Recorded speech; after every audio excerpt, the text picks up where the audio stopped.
Oh my God. I just finished my piece. Where have you found Um, those feathers? That's my question. oh damn it! It's Cooked. backwards. No, it says cooked.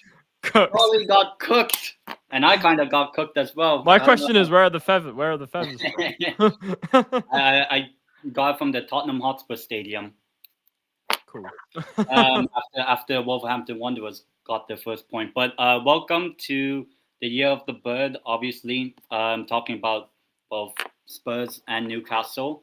And yeah, it should be a good show. Obviously, lots to talk about. Even though people will probably expect my tears or whatever, but I think there'll be more tears coming from him. But yeah, before we get started, hit the like button, subscribe to both of our channels, and yeah, it's also streamed on both. So yeah, how are you doing, Charlie? Besides the football right now, I'm doing all right. Obviously happy to be back on the show. Like Ten said, being streamed on both channels. So if you're watching from my channel as well, get all your thoughts in the chat. Subscribe to both if you haven't already as well. And yeah, welcome back to Year of the Bird. Of course, the Spurs Newcastle show.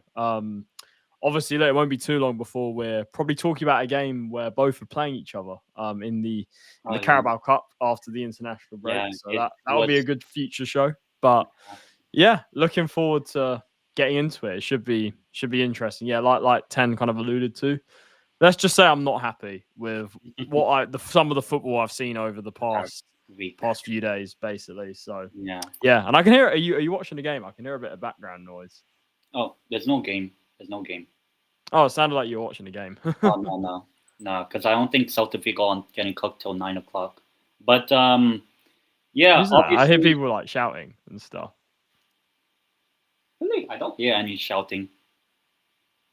But I think it's fine. I think it's fine. I don't know. Is it my end? I don't know. I mean, but yeah, we obviously Newcastle Spurs. The Carabao Cup fixture is confirmed to be on Wednesday, the 29th, 8 p.m. UK time, 9 p.m. Spain time for me.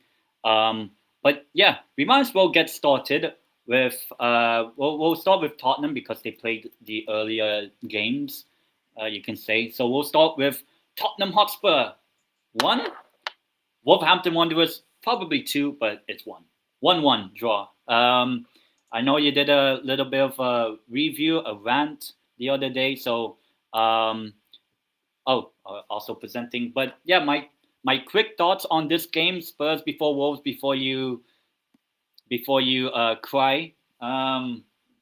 Obviously, from what I've seen from the game, I think Wolves probably played the best game of the so far of the season. If you want to minus the Carabao Cup, because they're actually in it still. Actually beat 2 Premier League teams so far on the way. Chelsea will be at number 3 as well, and then they'll play Spurs. Well, who knows? But yeah, I think overall, I think Wolves probably deserved at least a result in this game against Spurs. But really good goal by João Pelinha to get the equalizer near the end of the game. And to be honest, nowadays it seems like Tottenham are doing the Liverpool, but from losing to drawing, not drawing to win. Basically, you saw it with Brighton, Wolves, and then obviously we'll talk about Bodo Glimt just after this. But yeah, I'd say Wolves were probably a better team. And now it's time for Charlie's tears or Charlie's take. Well, first of all, I've had to bring this back. It continues. This absolute bullshit nonsense continues. I haven't defeated Cittadella as a kryptonite because I can't, because luckily they got relegated last season, so Palermo won't play them.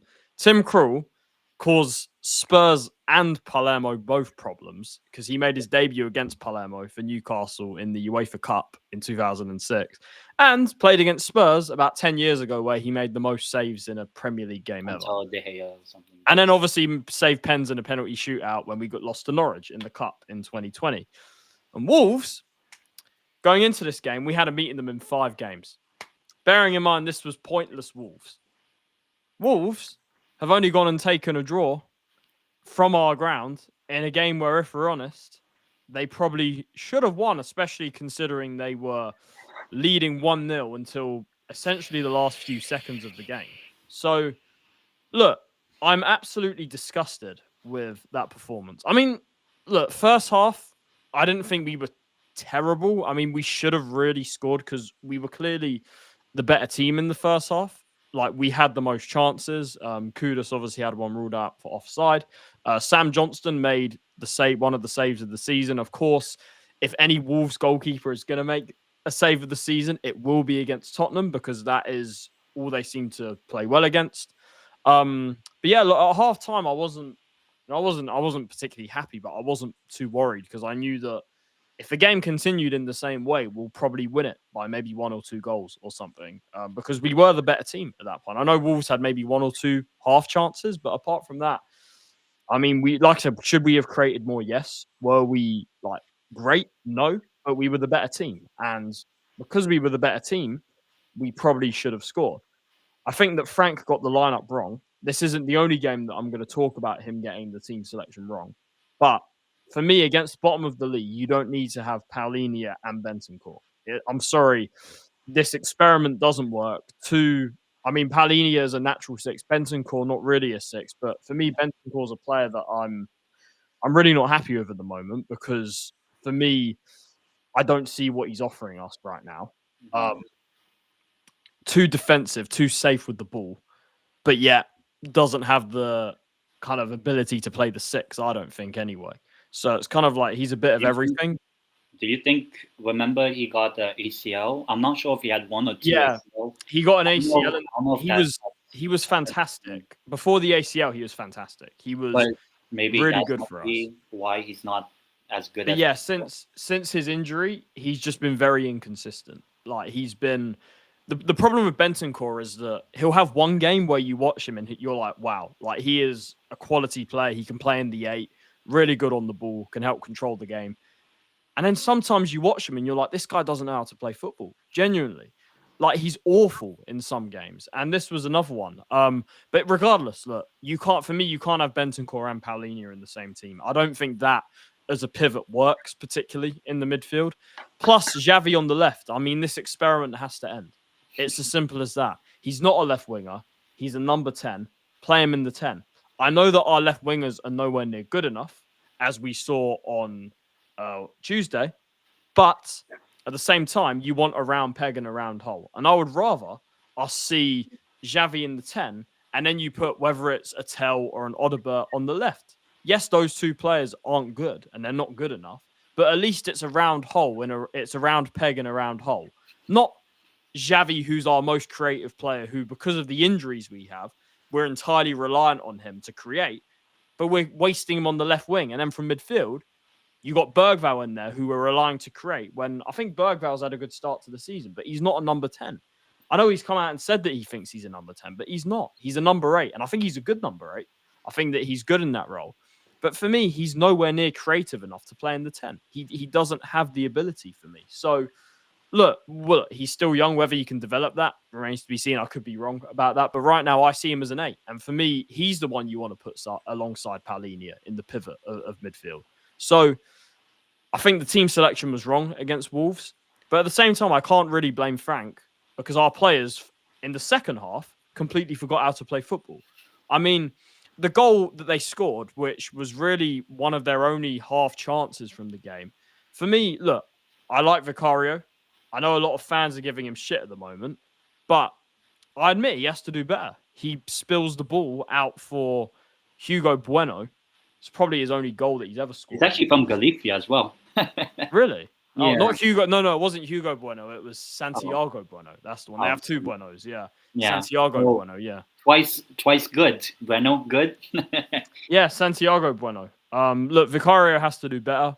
Look, Vicario has had a couple of shaky games. I don't know what's going on. He needs to get back to the performances that he's showed for the majority of his time at Tottenham. Apart from this kind of bad spell that he's been going through the last couple of games. And fans, for me, are being too hard on him because I think Vicario is the least of... I know he hasn't been great the last couple of games, but he is the least of our problems. We have way bigger problems than Vicario because Vicario, the way I look at goalkeepers is Vicario has saved us more points single-handedly than he's lost us. Like, You just have to go and look at the facts. Plus, at the same time, the good thing is that I do believe we have a solid backup in Kinski. I think he's somebody that can, look, he's still very young. He's somebody for me that can grow and can push potentially Vicario for that starting spot. But like I said, that second half was abysmal. Couldn't string two passes together. We made Wolves look like prime Barcelona again for the how many times am I going to fucking watch Spurs play against Wolves and sit here and say, yeah, I've never seen Wolves play that like that. Because in every other game, they're shit. They're absolute dog shit. But at the same time, it's our fault. It's our fault for playing like absolute crap in the second half. And as soon as they went 1-0 up, crumbled, no ideas, can't pass, rushing everything, panicking and defending. It's complete rubbish. And to be honest, based on, I'm not saying Wolves were amazing or anything, but based on the way we played, we didn't deserve anything from that game. Whoever, it doesn't matter who we're playing. The way we played in that second half, we deserve to lose the game. It's as simple as that. But we're lucky that Paulinho, who for me was probably, again, our best midfielder on the day, pops up with that moment. It was a lovely goal. It was a great finish. I don't really agree with the celebration. I know that kind of he said that, look, it's sort of passion, which I get and everything. But I saw our other players were trying to, get him to stop and get him to bring the ball back and stuff. At least there's that. At least all our other players weren't sort of joining in. But for me, like I said, I like Paulinho. I'm a massive fan of him. I really do hope we sign him permanently, which I think we probably will. I think he's been a great signing for us. But come on, it's against bottom of the league Wolves. I mean, at least he didn't get a red card like Ekitike did. That's true. So at least he wasn't that stupid. But look, like I said, I don't agree with it. It is what it is. But look, it was a great goal. And fair play to Paulinho, because he was the only player on our team that did anything, to be honest. He did anything. And yeah, big up to Mr. Moon. And I 100% agree with you on this. For me, I wouldn't be giving Bentancur a new contract. He's way too inconsistent to warrant us keeping him as part of this team, if I'm honest. For me, we need to move him on and look at getting a new number 8 in this team. Because I'm okay. Look, I'm okay with Bergvall. I'm okay with Sarr. Like, whether they're nailed on starters for us remains to be seen. I'm okay with them being rotation players. But for me, we need to get rid of Bentancur and get a starting true number 8 that's going to be in this team alongside Paulinho. If you put a true 8 alongside Paulinho, it changes a lot. And I know look, it's just rumors, but we've been linked with Ruben Neves. Apparently, we're looking to get him on a free because Wolves before. Yeah, of course, formerly of Wolves, his contract is ending at Al Hilal at the end of the season. So we're apparently looking at him on a free. That'd be somebody like that, somebody like a Ruben Neves gives us so much more control of games, makes us less sort of like erratic on the ball, essentially. And I think we just need more players like that. Paulinho, who is your tackler, he's your destroyer in the midfield. We need a number 8 next to him. That's a consistent starter for us. And we'll see. We'll see what happens. But yeah, like I said, Paulinho, not a fan of the celebration, but fair play to him. Like, I can only applaud him because he's the only player that essentially stepped up on the day. He really was. He was the only player that stepped up and did anything for us, if we're being honest. And yeah, 100%. Paulinho, we have to be signing him permanently. Get this done straight away. And yeah, obviously Kulu will come back hopefully before the end of December.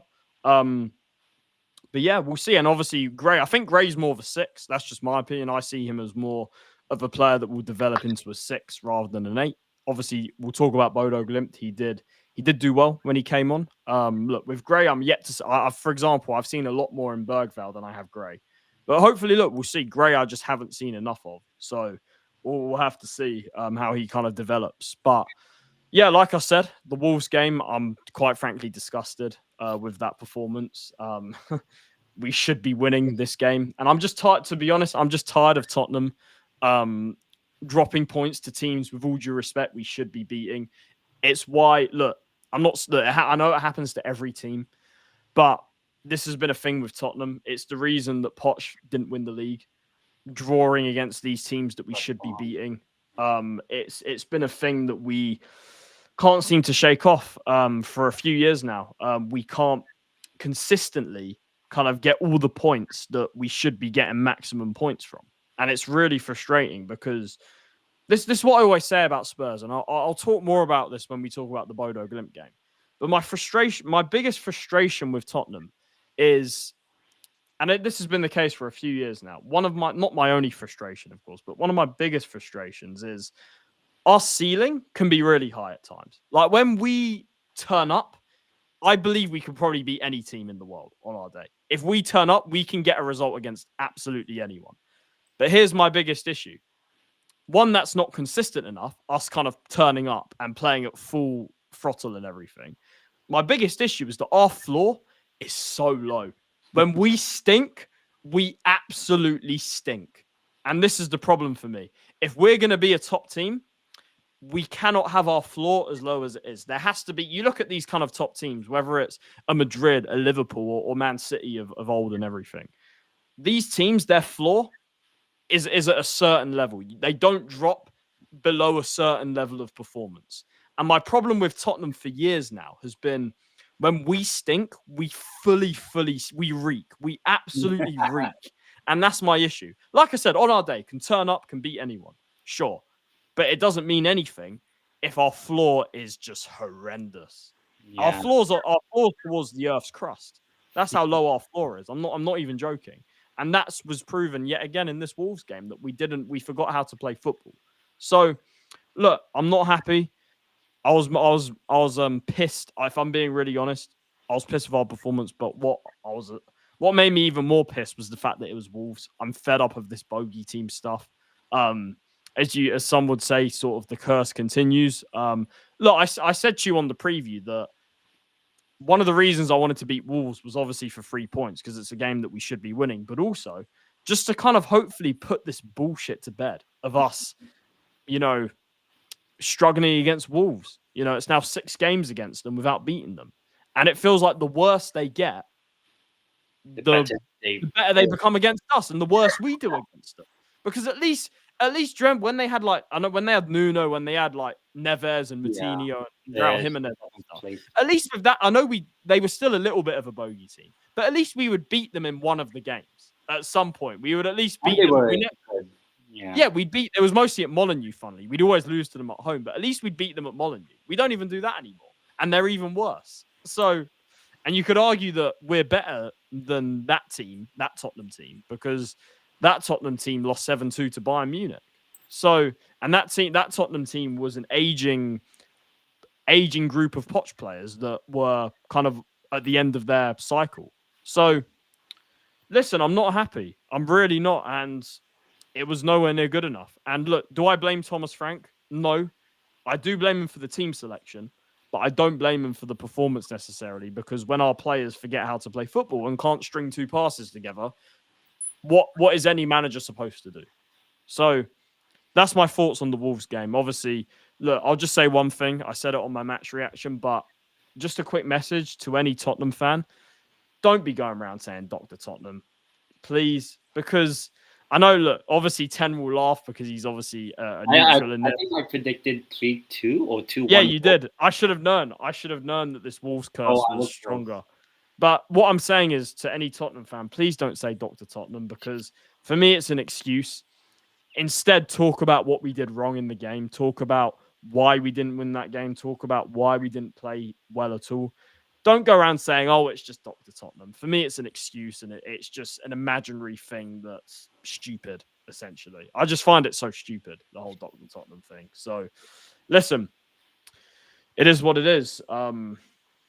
Terrible performance and a terrible... Look, we got a draw. We got something, a point that we probably didn't deserve. So I guess that's the only upward thing the only kind of high about this game.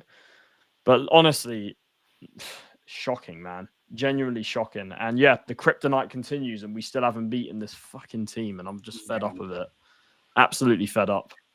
Yeah, and then we might as well continue with the tears. Bodo Glimt 2. Should have won, actually, because I actually did watch at least the second half of the game. Or at least around when it was 2-0, I actually started watching the game. Actually 2-1, because I know Spurs scored immediately. Bodo Glimt 2, Tottenham 2. Obviously, this is the 3rd time in the space of a few months that these two teams met. Seems like black and yellow in this one. Kind of similar color-ish scheme of Wolves. So maybe just don't play anyone black and yellow unless it's Dortmund. But yeah, what are your thoughts? Well, actually, I guess maybe I'll give my thoughts first. Yeah, you go first. I think there was obviously the difference of what do you call this circumstance. I would say obviously the last time this was at the stadium of Bodo Glimt, Tottenham were already 2-0 up, so or 3-1 up basically. So they were there was a different game plan, and obviously Big Ange knows how to beat Bodo Glimt, whereas Thomas Frank didn't.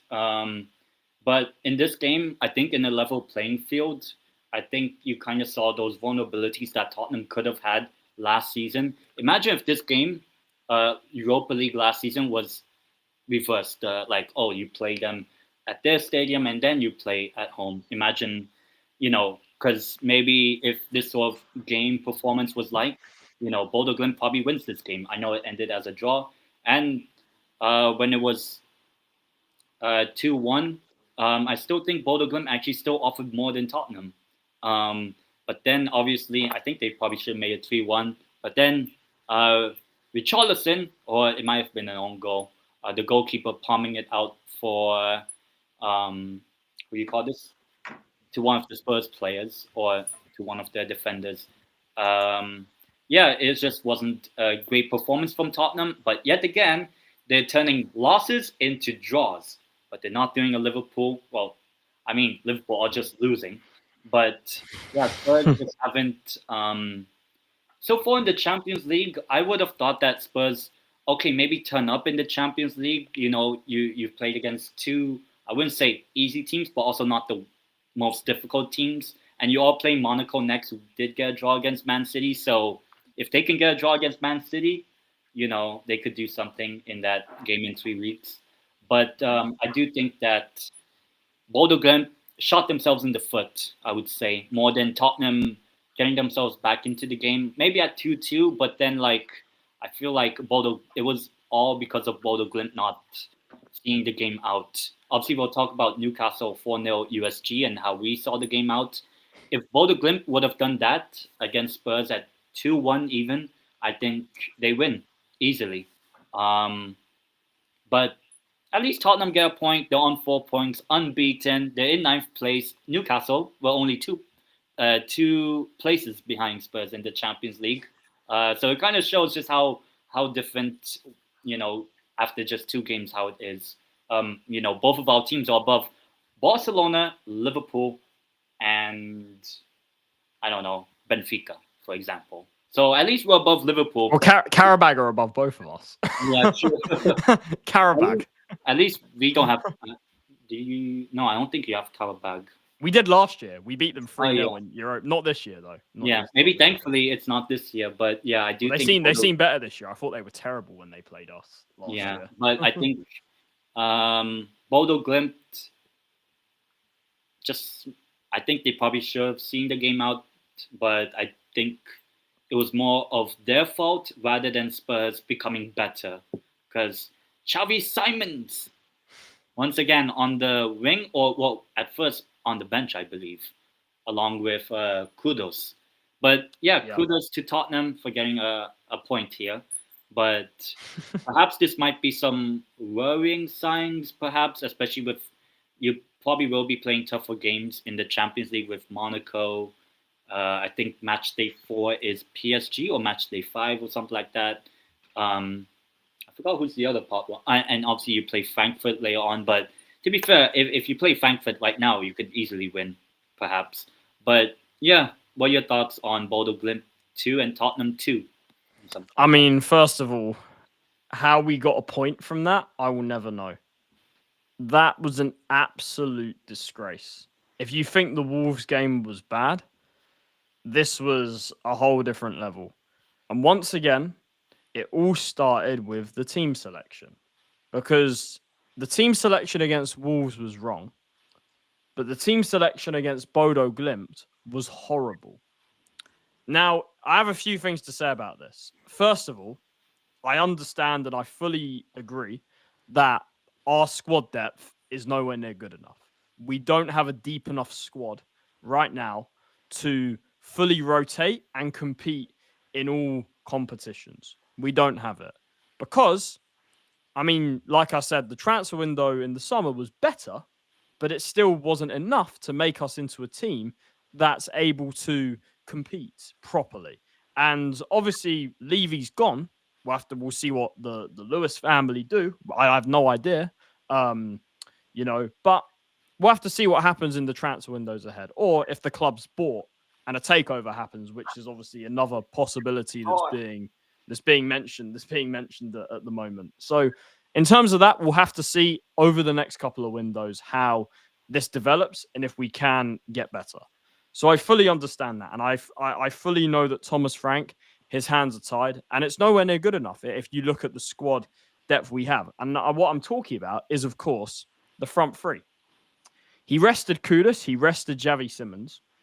For me, first of all, I understand you got to rest players at some point, but for me, you can only rest one of them. With the current situation we're in, with the injuries we have in the forward line and attacking midfield, for me, you can only afford to rest one of them. If you're going to do this resting thing, maybe rest one of them on Tuesday and then one of them on Saturday. That's what you do, in my opinion. You can't, with the current situation of our squad, you cannot rest both of them at the same time. Which leads me on to this horrible lineup. I'm sorry. It's embarrassing. The front three. The front three was laughable. How can you? And I know I'm fully aware that these three players, when everybody's fit, don't start for us. I'm fully aware. I'm fully aware that these three isn't our starting front three.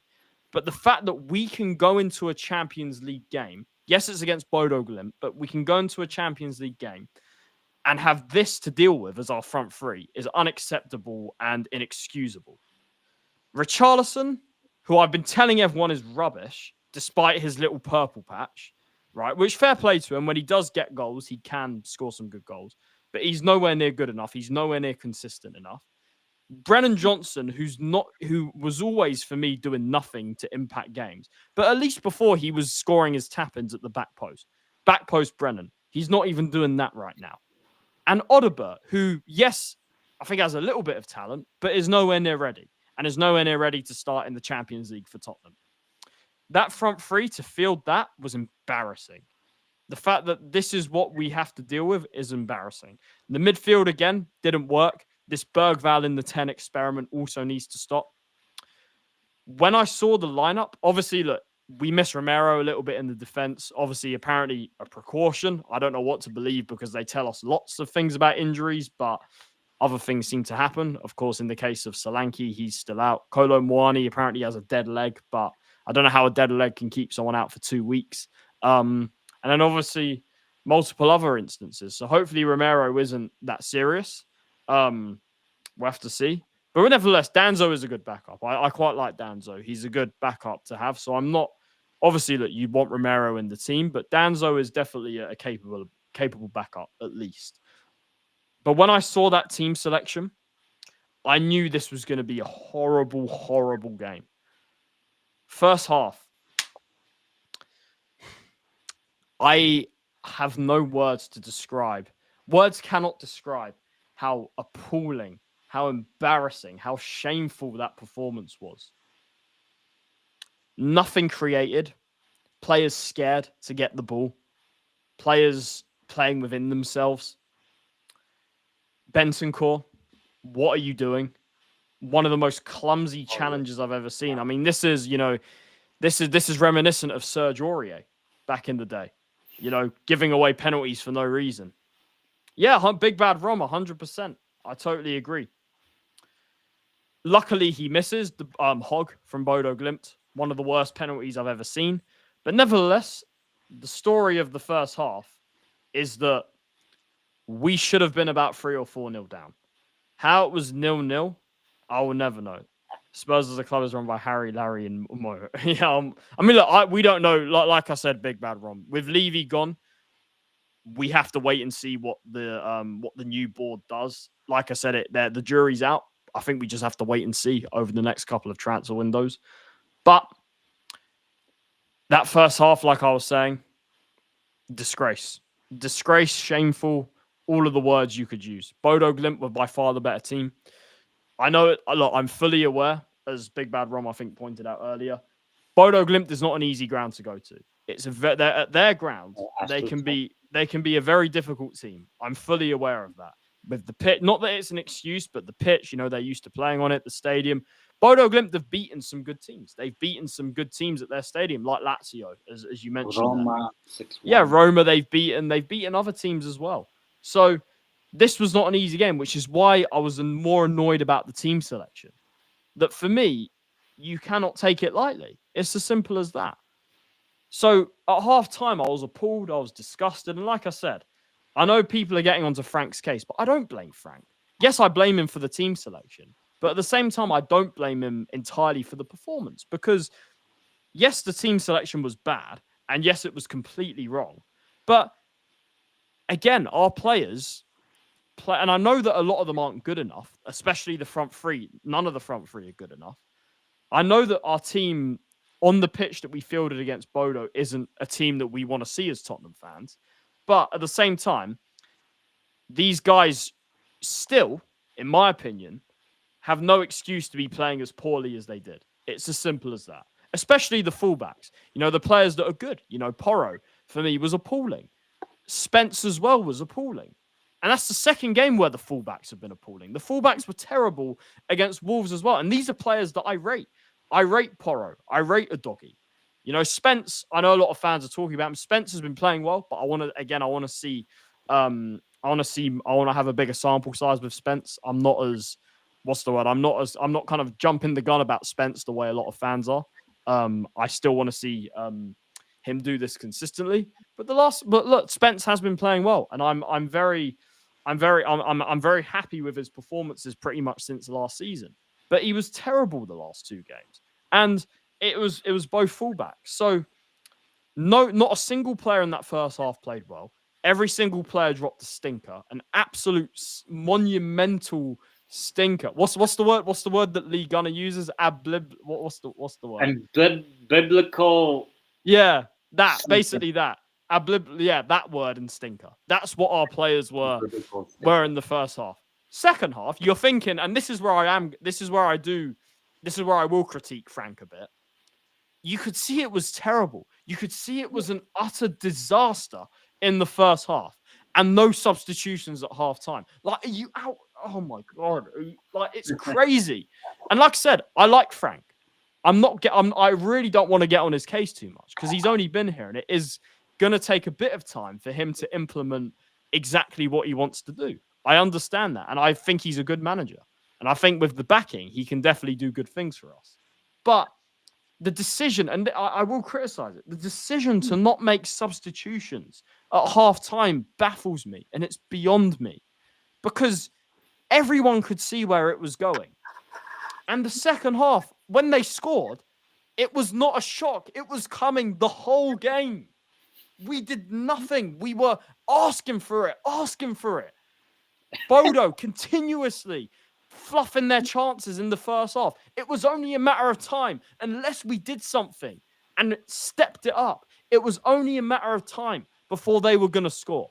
And that's exactly what happened. Both the goals, for me, yes, Petter Hauger, two great finishes, fantastic finishes.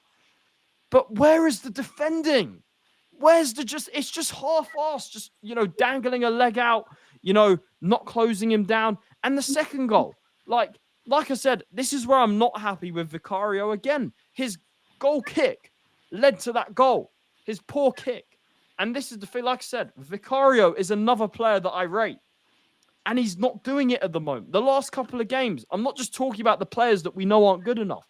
The players that we should be able to trust, that are players that are good enough. These players are not doing it. Porro, who I've been one of Porro's biggest fans since he's joined the club. I desperately wanted us to sign him when he came in.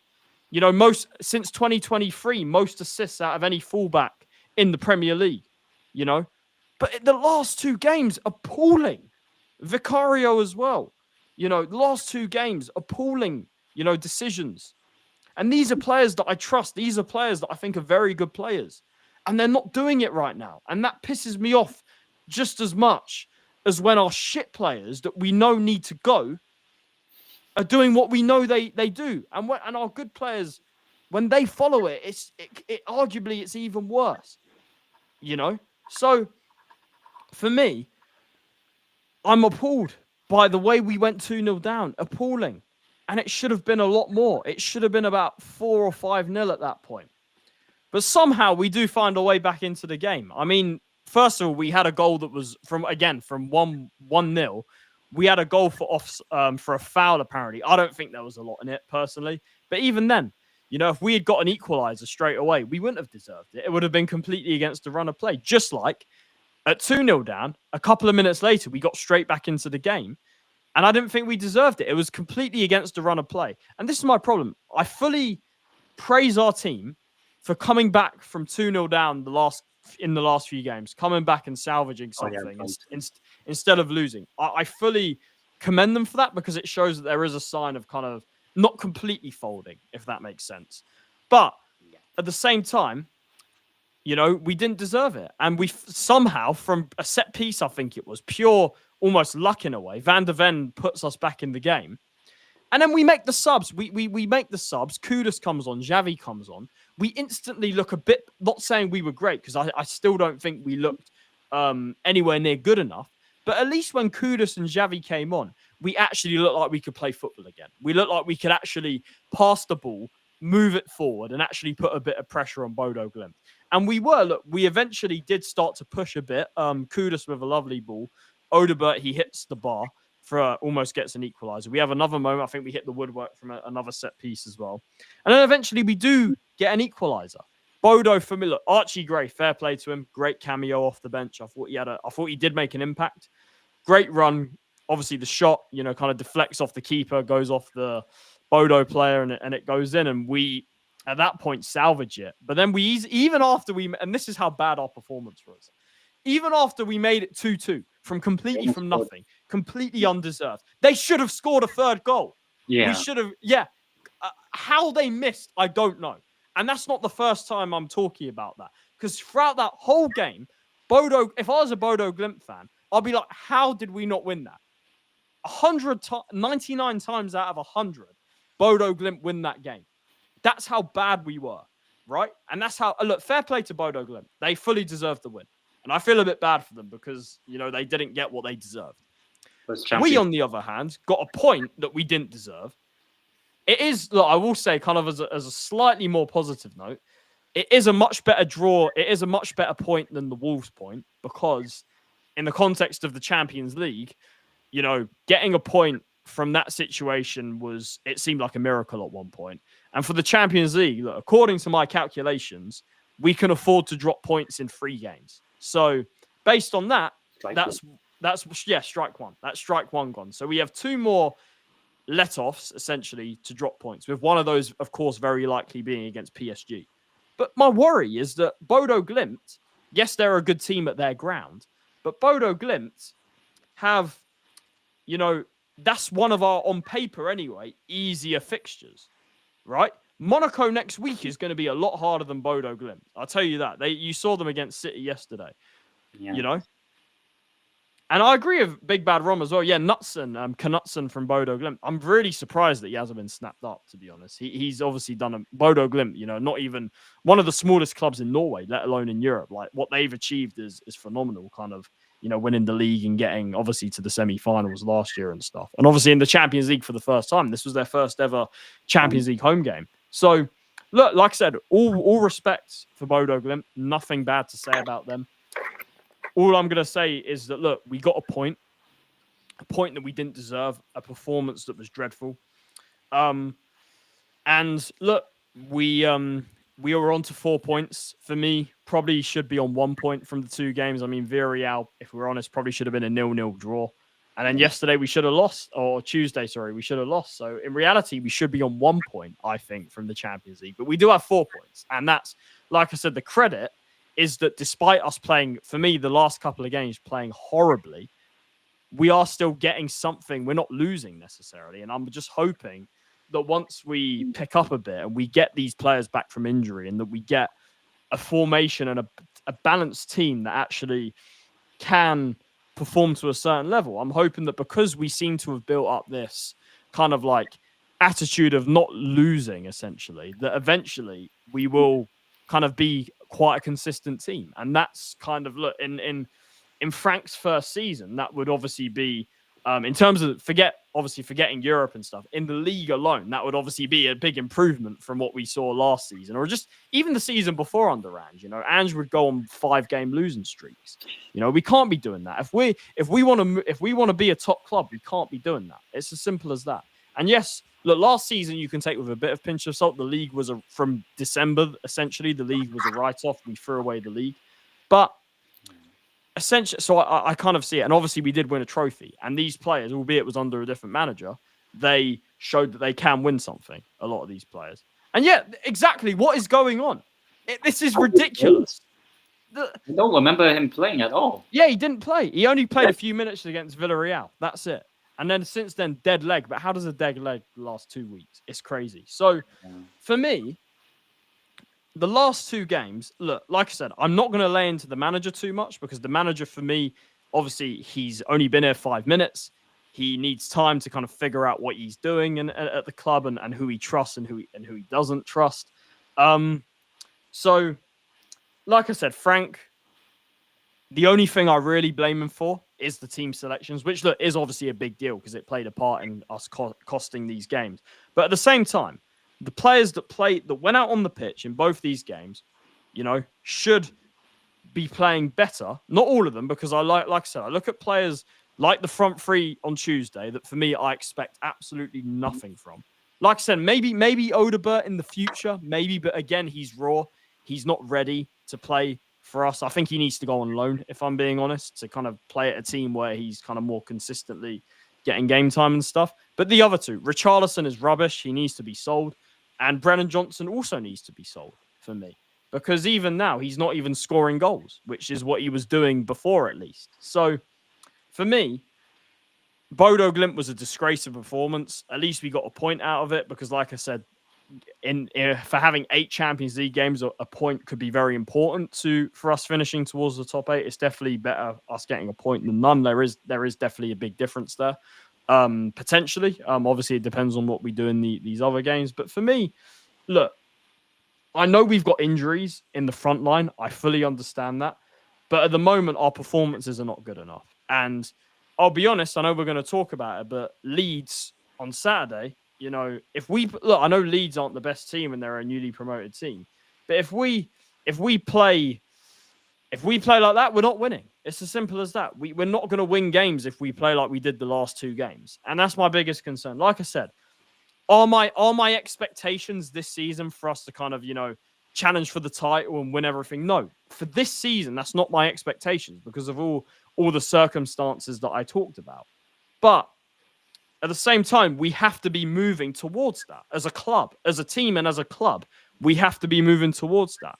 And like I said, going back to what I said earlier, when the floor is this low, yes, the ceiling can be pretty high at times, but when the floor is this low, you're never going to get anywhere. I'm sorry, you won't, because if you have, like I said, teams can drop only to a certain level. Like kind of the teams, like I said, Liverpool's. I know Liverpool aren't playing right now, but you look at it, they're only dropping to a certain level. You look at, I don't know, like over the years, like Madrid, last year. Everyone said Madrid were terrible last year. They still came second. They still kind of like, they still made a cup final. You know what I mean? So what I'm saying is that if Spurs want to move forward as a club, yes, it depends on what the new board does, what the owners do in the upcoming transfer windows, and what a transfer window looks like without Levy at the club. That is a question. But also, whoever we have in the team, right, we have to change the mentality of our performances going to this just absolutely just low point where it's just horrendous. We can't do it. And we're never going to move forward if we keep doing this. So for me, I'm pissed off. The last 2 games, I know we've salvaged draws from them, 2 games that we should have lost. So at least there's that. But at the same time, it's nowhere near good enough. These are 2 games that I think that we should be winning, if I'm being honest. Especially Wolves at home. Terrible. And we have to fix up. Like I said, I know some of these players aren't good enough, but at the same time, we need our good players that I do trust to play better, because right now they're not playing well either. And it would be unfair for me to single out the players that are shit and not talk about the good players that are massively underperforming and playing like they don't know how to play football at the moment. So, yeah, that's my take on Spurs right now. Like I said, hopefully the players that I trust step up and that they kind of play to their potential. And hopefully we can survive until January. Obviously, hopefully a few of these injuries come back soon. For me, when Kolo Muani comes back, for me, he should be the striker. I think on form, he is the best striker at the club when he's on form. Put Simmons in the 10, Paulinho in the 6, Kudus on the right. And then things look a lot better. They look a lot better than what they did on Tuesday. But at the same time, these players have to gel. They have to gel. They have to form a chemistry. And obviously, that's up to Thomas Frank to gel these players together. And hopefully he does. I believe he can. I think he's a good manager. But we'll have to see. We'll have to see what happens. So, like I said, with Spurs, we're definitely not the finished article regardless. But at the same time, as fans and as a club, we have to have a certain standard. We can't just kind of, normalize performances like we saw the last couple of games. We have to have a standard. And we have to say that certain performances aren't good enough. And as a club like Tottenham, we can't accept it. It's as simple as that. That's the way I see it. Yeah. And obviously, if that was the end of Charlie's tears or Charlie's take, wait until it's not the end of my tears for today. We just reviewed the 2 Tottenham games this past week, and now it's time to review Newcastle's one very bad game and one. Just quickly as well. Do you have any other thoughts? I know there's been a lot of chat. There's been a lot of comments in the chat. Do you have any? Do you have any thoughts on what's the chat saying, or just in general, kind of what I said about our last couple of games? I mean, kind of expected that Spurs would probably have a bit of a drop off in certain games. Well, Wolves, it's Wolves. But Bodo Glimt, you can kind of see Bodo Glimt could have done something against Spurs. But I think it was more of Bodo Glimt's fault for not seeing the game out, unlike Spurs doing the. I mean, what do you? I mean, I'll ask you this as obviously as a neutral, right? What do you kind of think is the problem? What over the last couple of games, like I know you said about the opponents kind of not kind of killing the game off and stuff, but like. What would you say sort of the problems at Spurs are right now, especially in the last, and just in general, like this season, like even in the games where we've looked good, we haven't been, amazing, apart from maybe Man City. Against Man City, I thought we were really good. But even in the games we've won, we haven't been like 100% convincing, if that makes sense. Yeah. I mean, what would you kind of, I know I've said my thoughts on all of that. I mean, what would you kind of, how would you kind of sum up this whole Probably the medical room, because how long does a dead leg last? Yeah. 2 weeks, whatever. And then obviously not sure about Christian Romero. Whether they said precaution, but I don't know in this history of. I know we have a new medical staff now as well, and the same problems are happening. So yeah. So I guess kind of on our. So what do you think? What do you think kind of needs to change for us in terms of the performances and probably and maybe I wouldn't say complacency, but probably just not having the consistency of the team, and probably wrong lineups. Why is Simons not playing as Simmons in the 10 role, basically? So I probably would say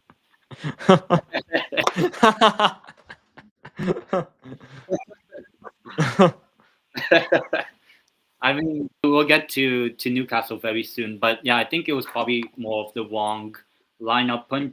As you said, round pegs in round pegs in square holes, basically. That sort of thing, like Simmons, and just not having the quality to back it up, I would say, when you do rest a player like Simmons or Kudus. So I think that's probably a bit of the problem.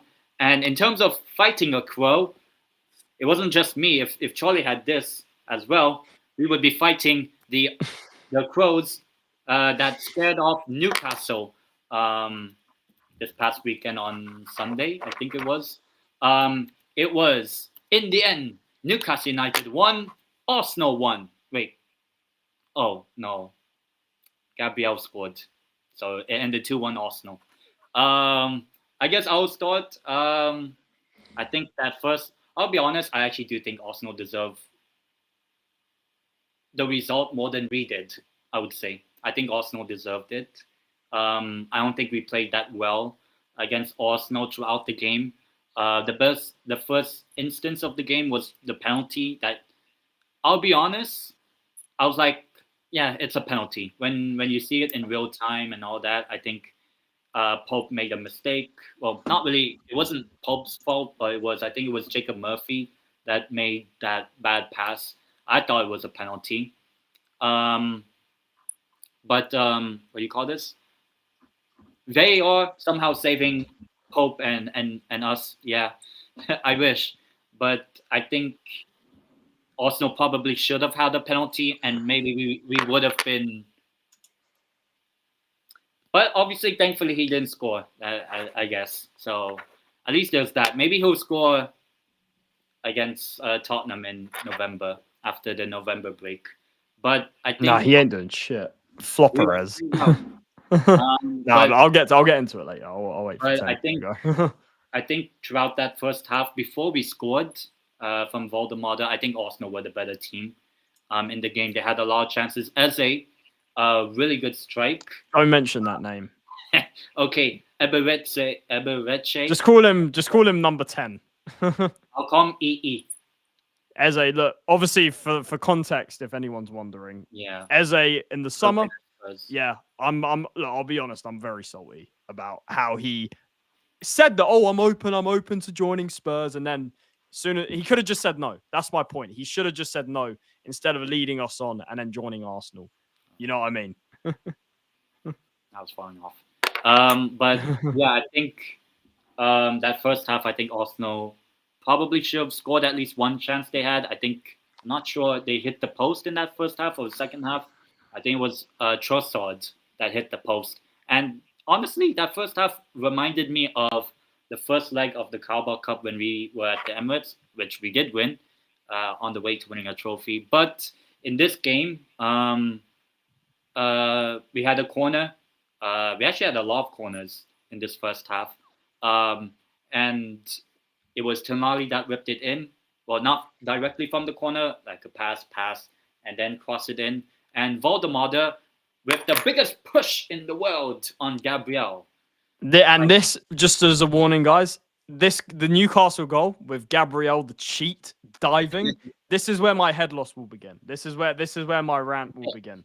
About this game. So Voldemort, obviously, huge push. Like, it's as if he pushed him in front of a train. You know, that's how much contact Gabriel felt, even though it was probably just like that. A little tap. It was a little tap. Oh, yeah. Oh, a little trying to buy a foul. The cheat. What a cheat. Yeah, but Voldemort did score, which now that's 2-headed goals. In the 2 home games he's played, he did score. So a 100% record at home, even though it's not really a 100% win record at home, which we'll get to when we talk about the Champions League game. But yeah, I think that first half, I still think Arsenal deserved to at least a goal in that game. But of course, I was happy to be 1-0 up. Second half, I think the main issue probably started. I'm not sure whether Arsenal scored before or after, but it was the Livramento injury. I think that really killed off momentum. Probably not momentum for us, but at least the confidence, you could say, in our team. Because obviously, as far as I saw, I think Livramento's out for 6 to 8 weeks. Hopefully, it's not really. It's not. They said that's a loss. That's a loss. Yeah, because he's actually been, apart from maybe a couple of our players, 2-3 players, I think he's been probably one of our most consistent players, like every game. But yeah, I do think that it was a big loss, and it probably affected the mentality of the team, because I think we even made substitutions just before Livermento's injury. And that obviously meant that Jamal Lascelles came on, which I think now his time has kind of passed. Maybe 2 years ago when he was the captain against PSG, I believe. I think that time, that good period he had with us 2 years ago, I think that's now come to pass. I think now he's not as good as what he was 2 years ago. Even though I don't think he ever was that good. Yeah, he'll probably be back sometime December, most likely, Livermento. But obviously, I think it was from a corner that Arsenal scored the first goal. And I'll be honest, I don't mind any player scoring against Newcastle if from Arsenal. I didn't even mind if he scored, but I was really disappointed in seeing Mikel Merino, who used to play for us for like 1 year, celebrate, I would say. But maybe Eze, who actually never played for Spurs, might celebrate. Who knows? When he scores. Well, I'll tell you something. When Eze, maybe not at the Emirates, but when Eze comes to the Tottenham Hotspur Stadium in February, he is going to get booed. I'll tell you that. He is going to get a bad reception. I'll tell you that. It seems like it, but I think when Arsenal scored the first goal, I think it gave them a lot of confidence. And then obviously later on in the game, when like almost immediately could have been not another penalty, but a penalty shout. I think it was Elanga who. I have so much to say on this. After. And then obviously Gabriel. How is that not a pen? Somebody tell me, how is that not a pen? And then obviously we'll talk about the Champions League game because there was a handball in our game, which talk about it later. But yeah, I was a bit surprised how that's not a penalty. And that would have made it 2-1 if you got the pen and scored it. And you probably that's the thing, you probably go on to win that game. To be honest, I think both penalties, the one that Arsenal should have gotten, the Nick Pope one. I think. But I do think the Arsenal penalty shout and the Newcastle penalty shout, I think should have both have been penalties, basically. Yeah. So the referee, as we all know, is just shit. All the refs are shit in the Prem, all of them. Unless they're in La Liga. But I think, but obviously in stoppage time there was 8 added minutes. I think I'll be honest. I don't know where that 8 minutes come from because the VAR check of that should have been penalty. It wasn't that long. Apart from maybe Livermento's injury, which did have a considerable amount of time. But 8 minutes? Really? And I 100% knew. 8 minutes. And which team has the momentum? This seems a bit sus. And then obviously later down in injury time, Pope had the ball from maybe a cross or a corner. Literally, we try. I don't know why we do this now. Have the ball and then immediately launch for like a counter attack. I know Elanga is fast, but like, come on, he's not Mo Salah or whatever. The ball was turned over. Play. Goes out for an Arsenal corner, and then from that corner.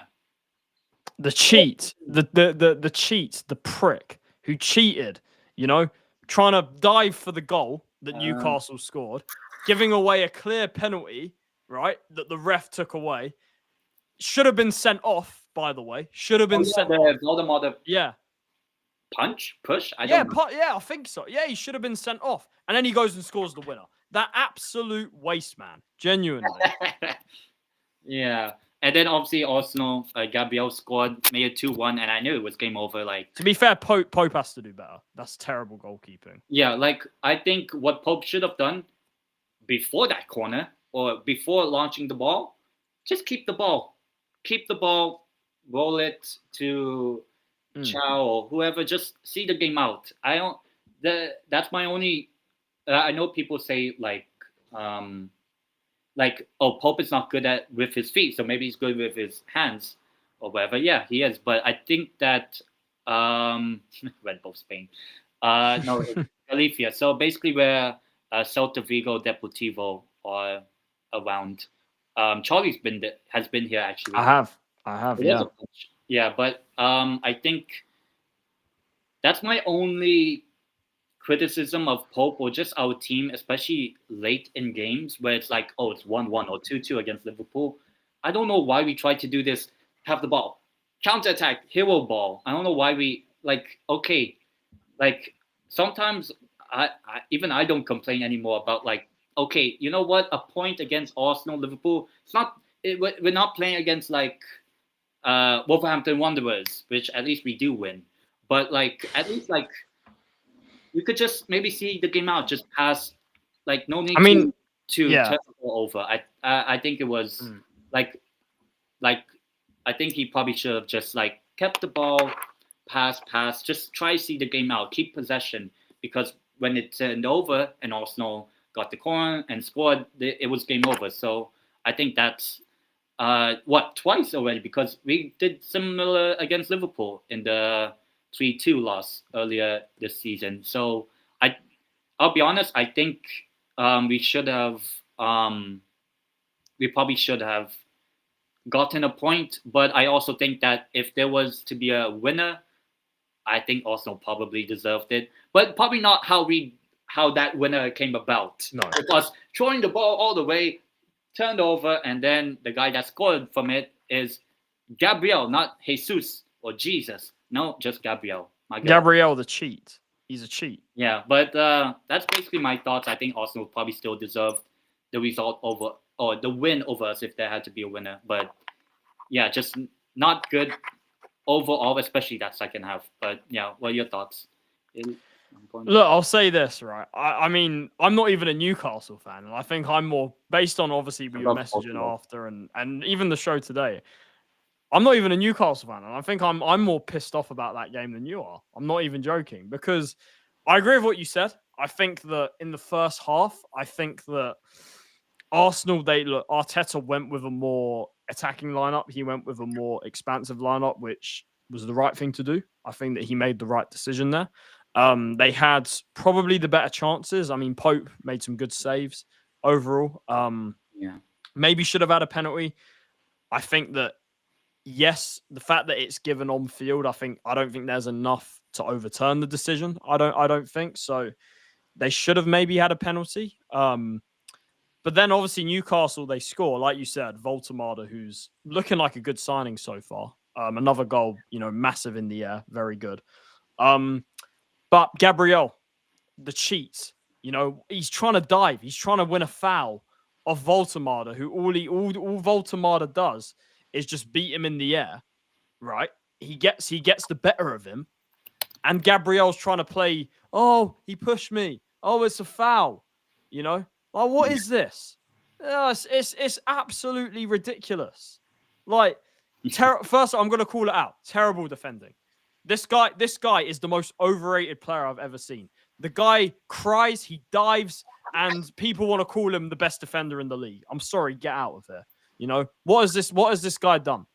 All he does is dive and cheat, like he did there. When things aren't going his way, he cries. I'm surprised. Has he ever got a red card for Arsenal? Because I think there's been a few incidents I remember where he should have probably got a red card. I mean, the pure arrogance, the pure just character of this guy is disgusting, to be honest. Very unlikable player, very unlikable personality. Probably the most Arsenal-like player, to be honest, just like Arteta's the most Arsenal-like manager. At least he's not blaming the ball in this game. Well, yeah, Arteta, if he lost, he probably would have, because he did that, obviously, when he lost to Newcastle last year. But obviously, you guys take the lead. Gabriel trying to cheat and everything didn't work. Unfortunately, look, the second half, like you mentioned, I didn't think Newcastle did enough. I was expecting more from Newcastle. Obviously, it's kind of been the story of your season so far, is that I think that, obviously, I know you guys scored 4 goals yesterday, but overall this season, when I look at Newcastle, one of your biggest problems is I think you're just a bit blunt. I think you kind of run out of ideas sort of too quickly. And I think that from a creative, not even taking chances. I mean, obviously that was the case when you had no striker and stuff, but it's more so a creative point of view. When I look at Newcastle, I don't think you're creating enough. I really think you're kind of having similar issues to Spurs, and you're just not looking creative. You're looking very static with the ball, and I think that I think that something has to change on that front. Look, the second half, I agree with you. I think Arsenal were the better footballing team on the day. I think they had the better chances. But ultimately, for me, Newcastle should have seen the game out, and they should have taken the 3 points, just like they have the last 3 years against Arsenal. They should have seen it out for another 1-0 win. But obviously, it wasn't to be. I mean, look, Pope, who was having a good game up until that point, obviously he made, I think it was a really good save from Timber, I think it was. Oh, yeah. Like before that as well. Yeah, so it was disappointing, obviously, for Newcastle, because you guys, despite kind of not playing the best football on the day, I thought, if I'm honest, for a lot of that second half, I thought, to be honest, I know Pope had to make a couple of saves, but I thought overall, you kind of had Arsenal, you kind of had them on lock, to be honest, if I'm honest. You didn't really, I didn't think I didn't think you necessarily got opened up multiple times. Like in the first half, I think you did. In the first half, I think it was a real problem. I thought in the first half, I thought Arsenal should have definitely scored. But in the second half, I think I thought you kind of, for a lot of it, with your game plan, which was clearly to soak up pressure, which was to defend. Whether that's right or wrong is a debate, right? But that was the game plan. And I think for a lot of it, it was working. I didn't think Arsenal were kind of opening it up. They were putting pressure on it. They were pinning you guys back. But I didn't think they were kind of having any clear chances in the way they did in the first half. So that's why I think Newcastle should have seen the game out from the position they were in. Obviously, the equaliser, look, Marino, it was obviously a good header and everything. Look, it's one of those where, like I said, I think that it was a good goal. You always run the risk of when you're being pinned back, despite not conceding like any clear chances. When a team kind of puts pressure, pins you back, there's a chance you're gonna crack eventually, and obviously you did with that goal. Like I said, it was created well from Arsenal and everything. But then this winner, the winning goal, the winner from Gabriel. First of all, like I mentioned, Pope. Look, like you said, first of all, where are they getting 8 minutes from? Where are they getting 8 minutes from? Livermento's injury. Yeah. Obviously, like you said, I agree with you. Livermento going off was a big blow. Livermento clearly maybe tilted the game even more in Arsenal's favour with the momentum at that Dan point. Burn had to play left back. Exactly, yeah. Dan Burn had to move to left back and all of that. And at 1-1, before this penalty, Gabriel, again, first of all, like I said, should have been sent off. A clear punch on Voltemada. I knew exactly what he was doing. It was as clear as daylight. Trying to cheat, gets away with it. Should have been a clear red card. Shouldn't have been on the pitch to score the winning goal. Should have given away a penalty. Should have been sent off, right? So here's the story. The story of Gabriel for this game. Trying to cheat for that first goal. Should have been sent off. Should have given away a penalty, right? And then scores the winner. What's this? Up here. He's waving. He's like waving. He's like, hey, come and hit the ball. Hit the ball. Hit the ball. On my hand, right? Should have given away a penalty, which at that point, it was straight after Arsenal equalised. Yeah. If Newcastle score that penalty, I think they go on to win the game. I really do. I think so, yeah. Yeah, I think Newcastle go on to win the game. So it was a clear mistake from the incompetent referee, which, yes, like I said, big up to Anthony as well every single time. Like I said, Arsenal, you could argue, should have had a penalty in the first half, right? But I believe that this Gabriel one was way more clearly a penalty than the one in the first half. For me, the first one, look, probably should have been given when they originally gave it on field. But this Gabriel one is 100% a penalty. It is a stonewall penalty. There is literally nothing anyone can say without lying to suggest that that's not a penalty. It's as simple as that. And then the cheat himself has to go and score the winner, which was, by the way, an absolute gift from Pope, who, like I mentioned, had to do way better, right? And then shamelessly, the guy goes, bro, you cheated that whole game. You shouldn't even be on the pitch. Yes, you got the winner. Yes, all I'm hearing now is, statement win. Arsenal, they're going to win the league. They're going to do this. This is what champions do. Yeah, this is the champions mentality. Listen, I understand that Liverpool have been doing that this season. That's how they've won all of their games. But here's the difference. Liverpool are the champions right now. Liverpool won the Premier League last season. So there's a valid argument to say, yeah, that is what champions do, because Liverpool have proven they can win the league, and because they are the current Premier League champions, they've got the golden lion. Yeah, they've got we also have a golden badge when we play Carabao Cup. Yeah, I noticed that as well. Yeah, that's something they put. Yeah, I'm saying Liverpool. I don't know if do Spurs have that? For the Europa League, it has, the thing. You've seen it on my black kit where it has Europa winners 2025. Oh, really? It says, it says it. Yeah, it says it. Arsenal. Yeah, what do they have? They win nothing. They bottle it every year, right? And and this is what I'm saying. That's the difference. Yes, Liverpool have lost the last couple of games, and I think Liverpool have a lot of issues. They're clearly in a bit of a bad patch right now. But when people talk about Liverpool, and I'm not even trying to defend Liverpool here because I don't even like Liverpool that much, right? But when Liverpool winning these games, yes, it is getting by. Yes, I don't think it's sustainable. But if somebody was to say that's the mentality of champions, that's what champions do, I'd be like, fair enough. Why? Because they're the champions right now. Because they are the Premier League champions right now. When this Arsenal, are you having a laugh? What have they won? Right? How can you sit there and say, yeah, a champions win, a statement win, right? When they win nothing. They bottle it. Yes, everyone's talking about their squad right now. Yes, their squad, look, it is a good squad. I'm not going to deny it. It is a good squad. They've got depth. But they've got that clown manager. They've got an awful manager who's a bottle job.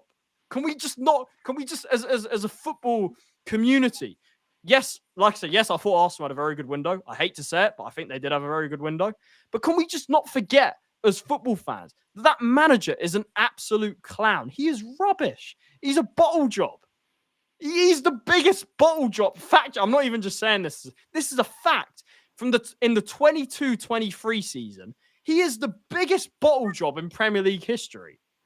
Right? And people want to say, oh yeah, champions win. Come on. Like, seriously. Wait till if they win anything to say that, right? So, yes, it was a good win for Arsenal, obviously, to win at a place that they haven't won for a few years now, where they struggled. So I will give them credit; they did well to find a way to win the game. Look, you got to get the points on the board, and they did that from a kind of difficult situation, being 1-0 down and everything. But at the same time, Newcastle should have won. They should have held on for the points. They should have, not lost their concentration. And Gabriel should have been sent off. The man that scored the winner should not. Yeah, 100% big bad, bro. That's what I'm doing. Gabriel, who scored the winner, should not have been on that pitch. It's as simple as that, right? Honestly, I genuinely can't stand him, man. Arsenal. I heard the Newcastle fans sing, same old Arsenal always cheating. Yeah. What do you know? I don't think I'm the only one that sees this. Yeah. Honestly, they are such cheats, man. For those that don't know, I'll give you a bit of a history lesson. Their whole club's legacy is built off cheating. Because, do you know how, I'll ask you guys this question. Do you know how Arsenal became a top flight club? Do you know how they became a top flight club? They didn't get promoted. Like every other team that's in the Premier League now. They didn't work their way up the leagues and get promoted into the top flight. They got voted in. Obviously at the expense of us. And that obviously was part of the reason why the whole North London derby started. But they got voted in. Their whole legacy is built off cheating. This is my point. Like, I know I've gone on a bit of, oh my God. I've gone on a bit of a rant. I know that because I can't stand Arsenal. Like I said, big up. I'll say this. Look, big up. I'll say something nice. Big up to the Arsenal fans that watch this channel that I've been on other channels with. Big up to the True Gooner. Big up to Don C. Big up to all of those guys. Oh, yeah. The true, proper, reasonable Arsenal fans that I have massive respect for. Big up to all of those guys. So, when I say all of these things about how much I cannot stand this club, it's not really directed at them because these guys are genuinely good fans, have great opinions, and great to be on shows with all the time. But a lot of that fan base genuinely deserve to win nothing. They genuinely deserve nothing. And the whole club is arrogant. The whole club thinks they're bigger than they are. The whole club thinks they're better than they are. And like I said, good win against Newcastle. Very good to kind of, look, it's not easy to get a result at St. James's Park. I understand that. It's a very difficult ground. Yes. I know that well. I know. But at the same time, You know, the hype. I mean, they beat Olympiacos yesterday, and I'm hearing Opta making them the favourites to win the Champions League. God. Like, what is this about? Are they having a laugh? Like, oh, come on. Like, genuinely, like, I know, obviously, I'm fully aware. Look, I'm fully aware I'm salty, right? Am I bummed for everything I'm saying, right? The cheating, kind of the way they won, kind of with the whole should have been sent off, all of that sort of stuff. The bottom line of it is, and I'll admit this, I am pissed that they won that game. Of course. I'll admit that I'm salty. I admit that I do not like this club. And every time, I'll be honest, every time they win a game, it pisses me off. Some more than others. But I want to see them lose every game. It's as simple as that. But I'm just pointing out what I see. You know, yes, I'm salty. Yes, you know, I'm very bitter. Obviously, as a Spurs fan, because listen, all of these Arsenal fans, right? They were bitter. They were bitter on the 21st of May. You know, winning a trophy, specifically the Europa League trophy that their club's never seen, right? So there you go. Listen, like I said, I think I'm not even a Newcastle fan. The way I'm speaking, more upset than I am. Yeah, the way, I'll be honest, right? I'll fully acknowledge this. The way I'm speaking about this game, you'd think we're doing Year of the Bird, Tottenham, Newcastle. You'd think I'm the Newcastle fan. The way I'm speaking, you'd think I'm the Geordie. You know, basically. Yeah, that's what you. That's so. Yeah, but obviously, yeah. Like I said, I'm fortunate for Newcastle. I'll bring up the Premier League table as well. Obviously, kind of we can start bringing up the table now because it's getting more, you know, late 6 games played still, you know, can't really read too much into it. They can't even see us. At least you can. Exactly. Yeah, I mean, we're 4th, drawn our last 2 games. And obviously Newcastle, as it said, well, Sunderland the 5th. I don't think you can be too happy. You can't be too happy about that. But see, we'll talk. I want to talk about this with Newcastle. Obviously, you've only won 1 game in 6. 3 draws and a loss. 15th, although you're not going to be 15th come the end of the season, that's for sure. But kind of with how kind of concerned are you with kind of your league start to the season? Because it's obviously it hasn't been a great start. You're, like I said, you're struggling to score, you're struggling to create at times, and obviously you've conceded 2 last-minute winners to 2 Big 6 teams. So kind of how do you kind of feel about this situation? I mean, it does look concerning, I would say. I'm not going to say, but it depends on context and all, because I do think that, like, so far, the away games in the Premier League, it's all been 0-0 draws. Imagine if we just had, like, that one bit of luck. We score 1, like, against Villa. I remember Alanga had a shot that the Aston Villa goalkeeper made a save. Bizzo. Marco Bizzo. And then against Marco Leeds, Bizzo. against Leeds, imagine if maybe Gordon was in the team or something, and against Bournemouth, you know, maybe if we got in that penalty that when Voldemort went down. So, yeah, I think it's more of just, as you said, the creativity or the failure to create much. Obviously, we'll talk about what happened last night or last evening in the Champions League for us, and then when it comes to the home games, I think we try to be too much of a hero, local hero, you would say. Local hero. You know, losing 2 of the 3 home games in the last minute. So if we were just a little bit smart and just, you know, be like, okay, you know what, a point is fair enough, that sort of thing, we would have actually been unbeaten with 5 draws. Well, 10, I'll tell you what's bad, right? You're below Man United. That's bad. I know it's early. I know it's only 6 games, but being below this Man United team at any point is true. It's bad. Yeah, I mean, you were below Man United last season by the end of it. But yeah, and 4 times. Oh yeah, the quadruple on Man United last season. Oh god. But I think, well, we almost did a quad on Arsenal, but I think overall, I kind of expected our start of the season to be like this. The whole Isak stuff, trying to get a striker in. You kind of knew you'd have a slow start in a way. Yeah, I had a feeling of that.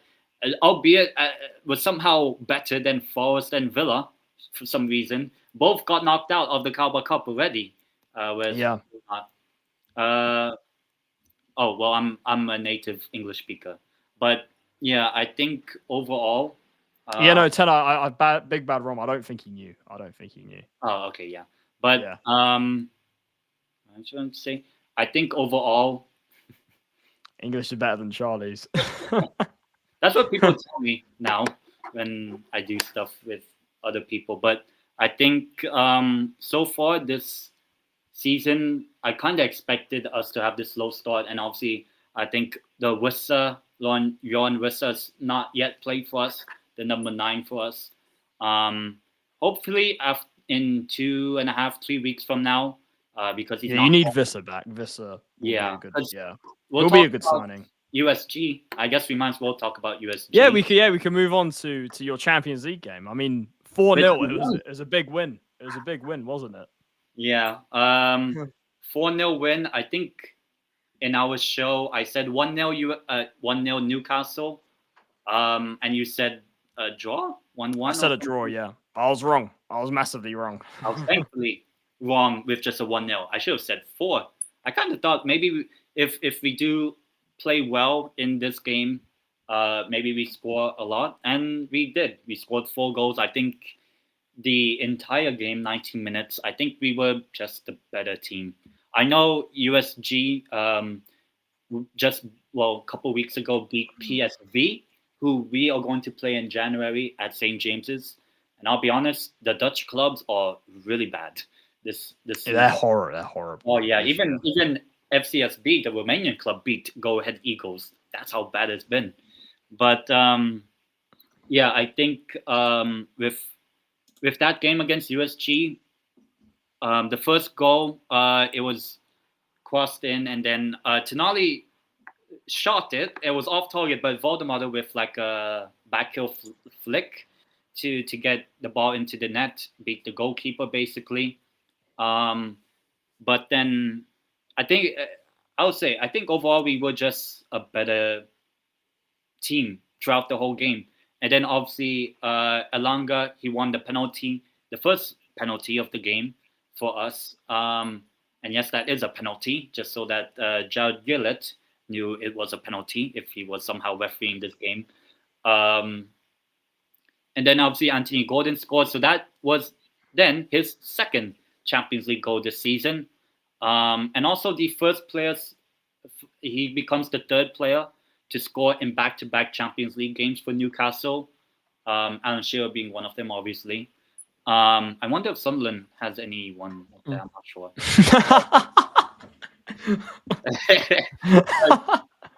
Obviously, Sunderland are cooking. They're cooking right now. just wait. The season doesn't end in October 2nd. No, they've had a good start, but I can guarantee you they won't finish above Newcastle. Yeah, I mean they were knocked out by Huddersfield in the cup. Yeah. But I think that first half just comfortable. Second half, I think it's just more of a professional performance from us.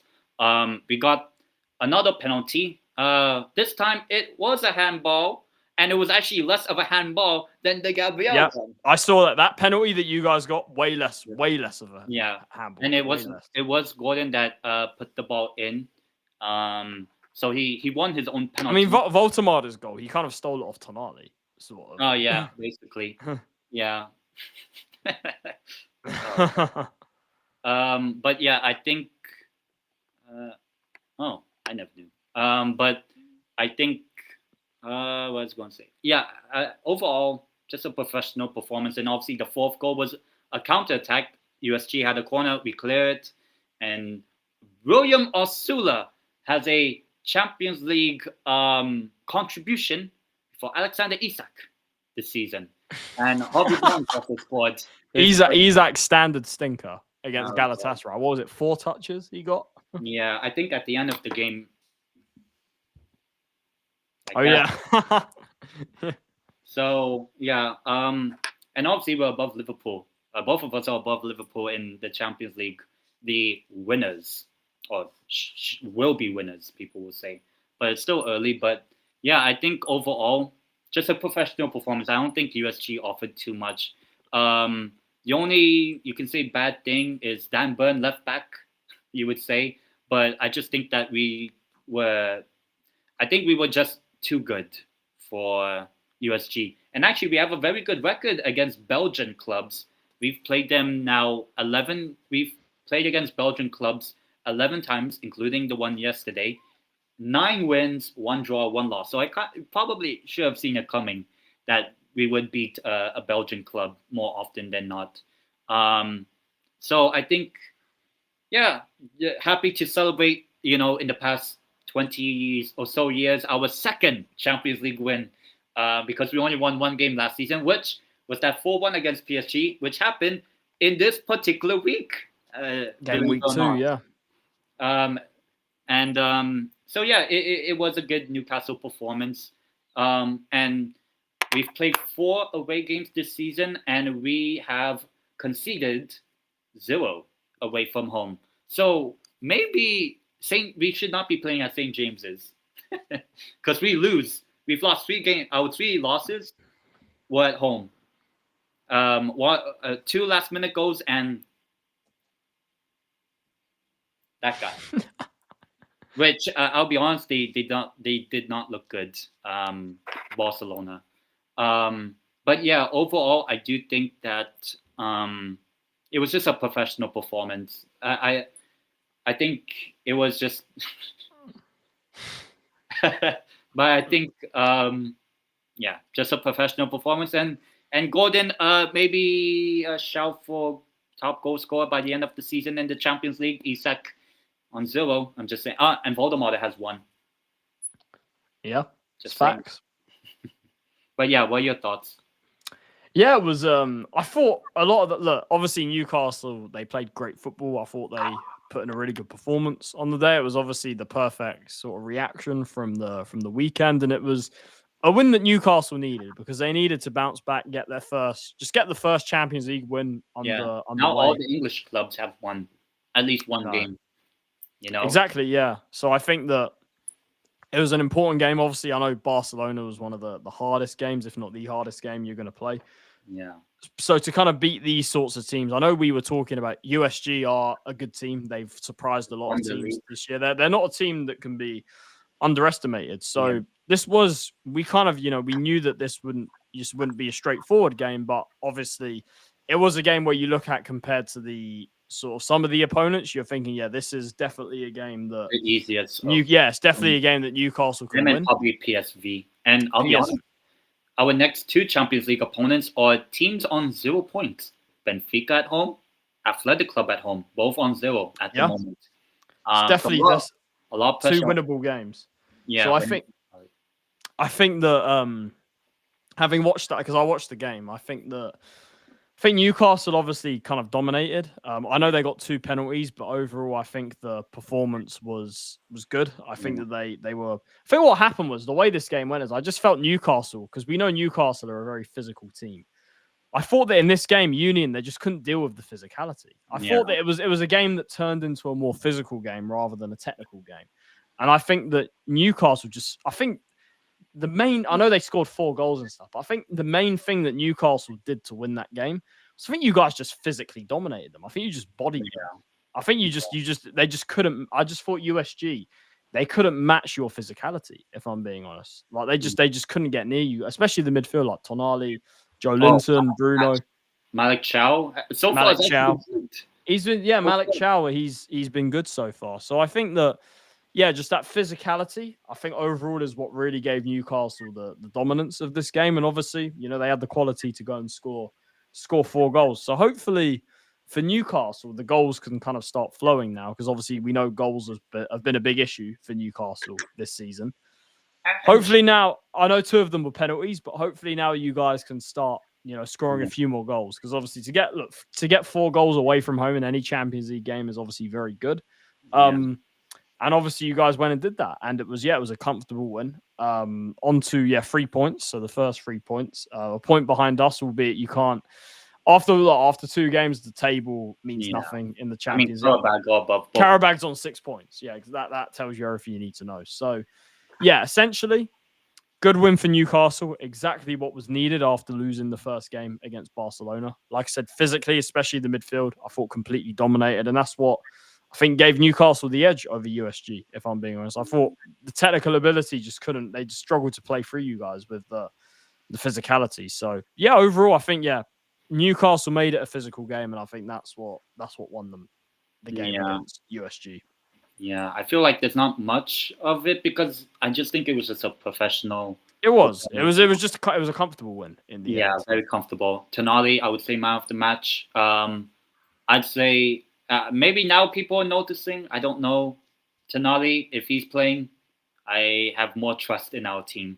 He's a player that probably Spurs should have.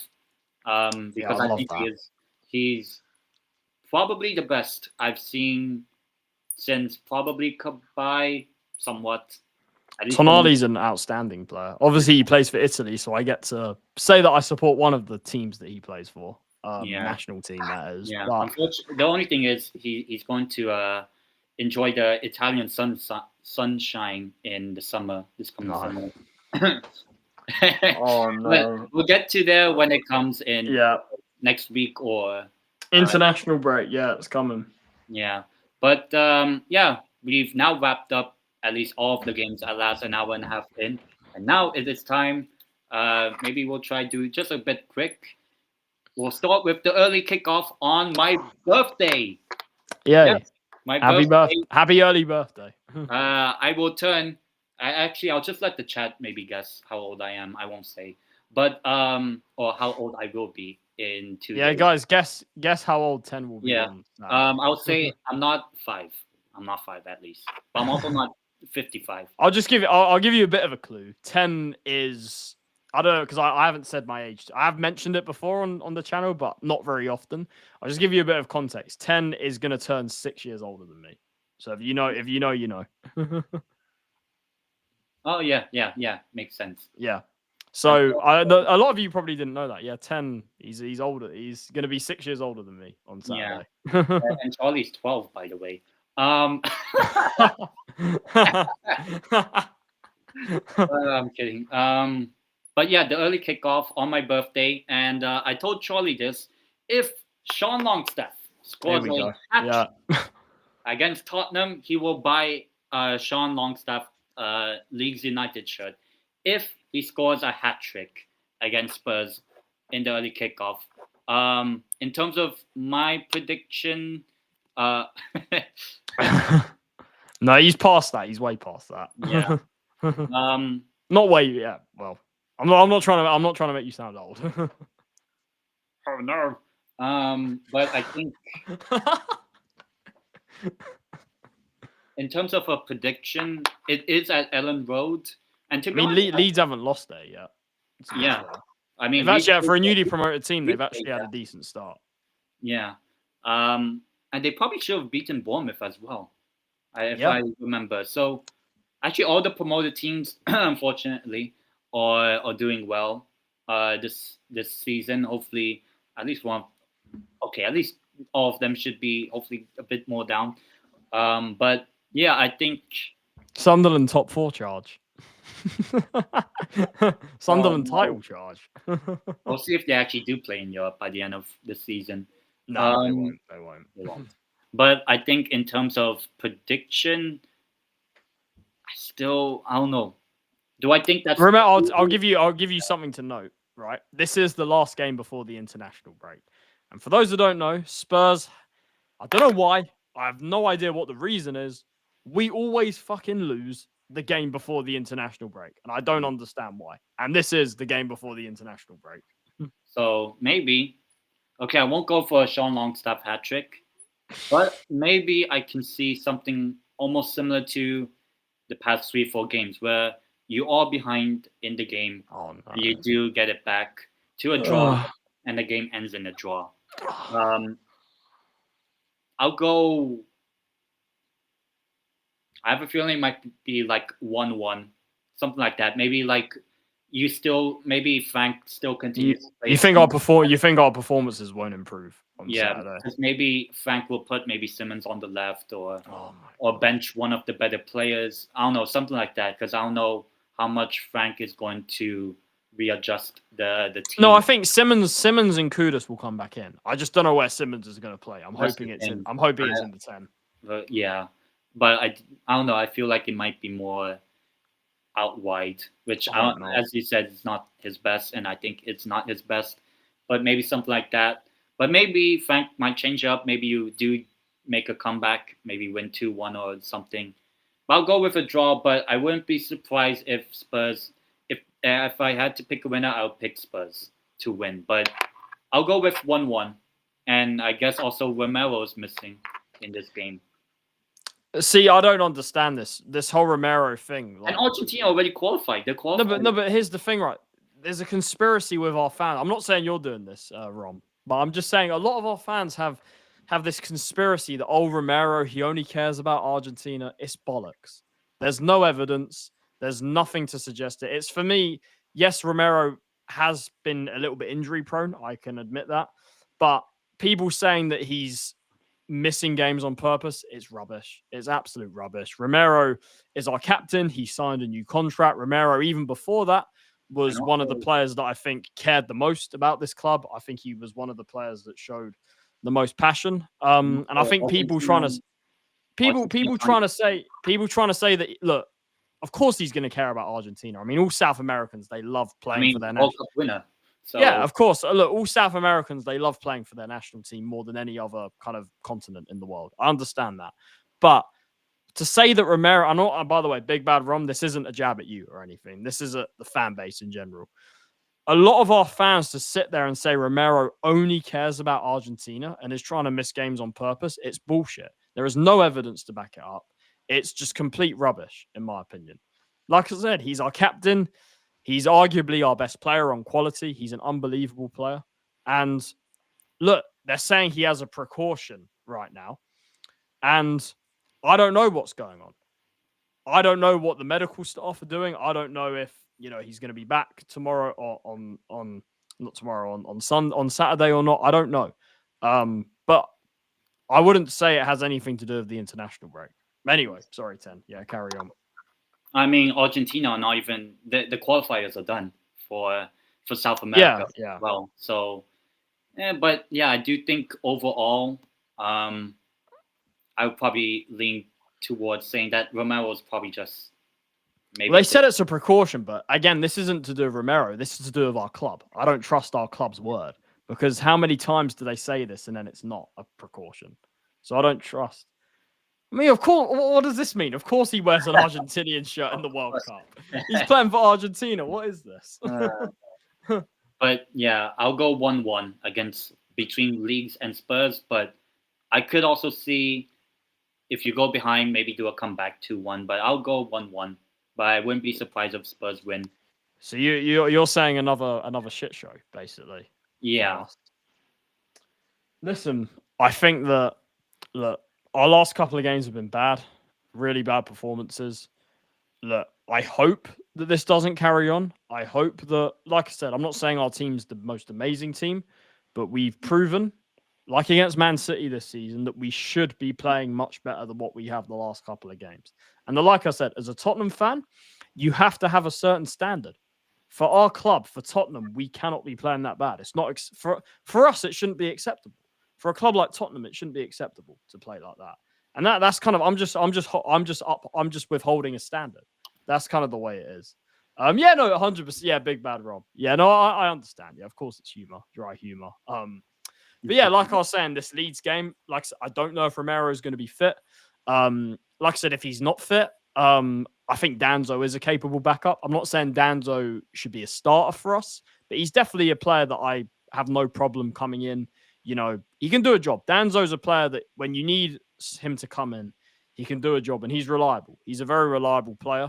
I think as a backup, he's a good option. So if Danzo plays this game, like I said, Romero is a big miss, but having somebody like Danzo coming in, it's not the end of the world. I think Danzo's a very capable backup. And obviously we'll see what happens with the striker situation. Solanke won't be back, but we'll see if Kolo Muani's back after this.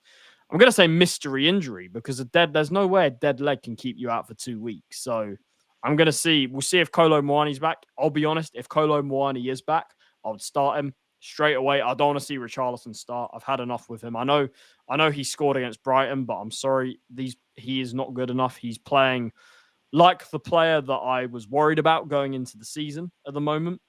I don't want to see like I said, if Kolo Muani's not fit, you have to start him. So I'm, it is what it is.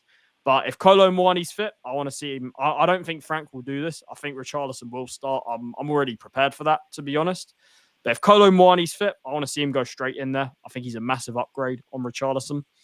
And most importantly, unlike the last 2 games, Thomas Frank has to get the starting lineup right.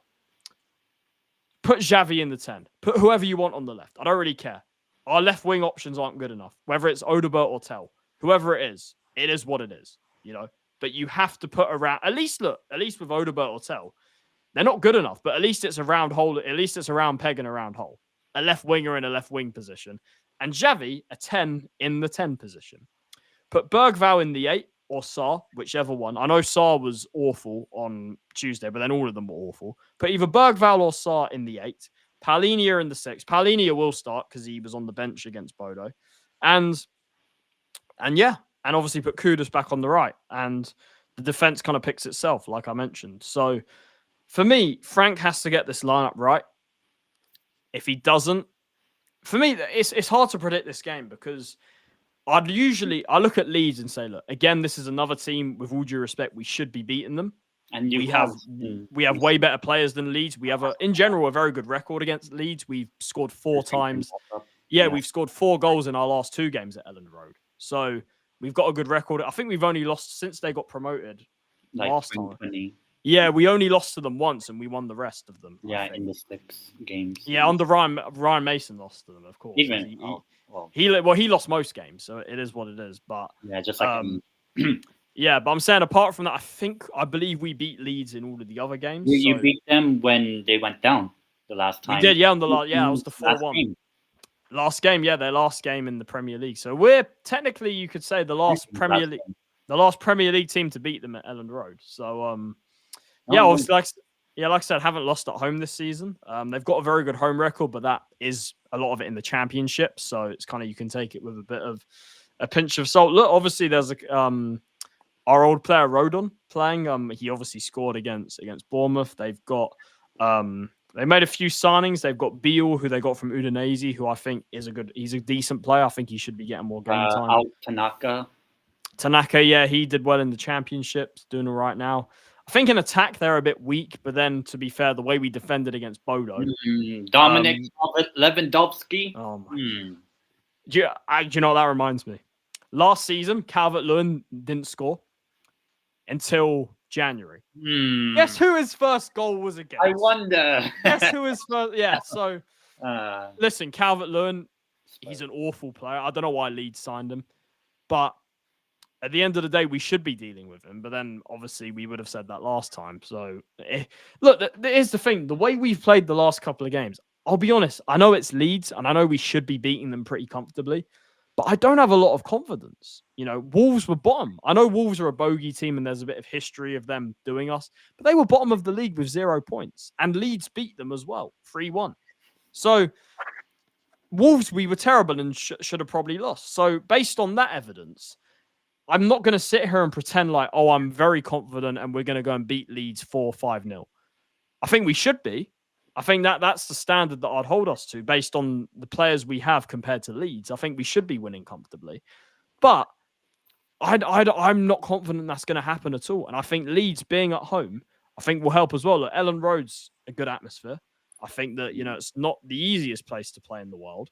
And like I said, for a promoted team, they've made a good start. They've had some good results so far this season. So for me, look, like I said, we shouldn't be underestimating them. We shouldn't be going into this, we shouldn't be complacent. We shouldn't be thinking that we're going to turn up and win without trying or anything.